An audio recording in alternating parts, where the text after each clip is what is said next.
the first one. I'm about to set up this trailer for the awesome, awesome movie, Death Note. Take a look. I am so excited to bring out the cast and filmmakers from the movie Death Note. Please welcome the director, Adam Wingard. Producer, Roy Lee. Producer, Masi Oka.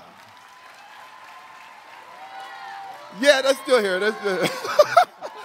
The character who is completely fearless, Mia Sutton, Margaret Qualley. The genius detective, Al Lakeith Stanfield. And the brilliant student, Light Turner Nat Wolf.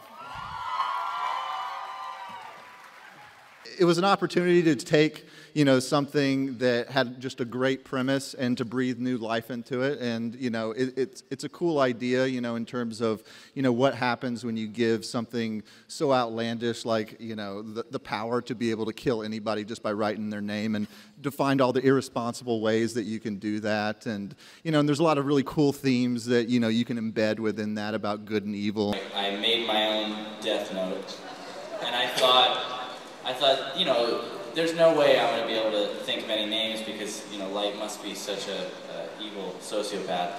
But as soon as I made it, names were just flying off my pen, quicker than you could imagine. And I realized that this is definitely wish fulfillment, and it could definitely get out of hand easily in anybody's, with that power in anybody's hands. For me, in terms of my approach to it, it was that it allowed me to do something that wasn't just, pinned down by one genre. Like this film kind of encapsulates all genres in a lot of ways. It's, it's mostly a thriller, but it's got dramatic, romantic elements. It's got horror stuff, and there's even a musical moment to a certain degree in the film. So, I mean, in a lot of ways, it's kind of this ultimate genre mashup. And, for me as a director, I think that's kind of where my background has kind of been, and I think my most successful things have kind of treaded the line of being able to play with genre tropes and that kind of thing. And so, for me as a director, at least, that's where my interest kind of came from, Yeah, and I was just going to say, I think also the themes in Death Note make it really adaptable. I think in all the different versions, in the manga, in the series, and in the films that were made in Japan, I think and now in our film, I think the themes ring true. And I think so in that way, I think it's a special one. We're all weird. In the best way. That's what attracted me to Elle. And so I just let myself be weird.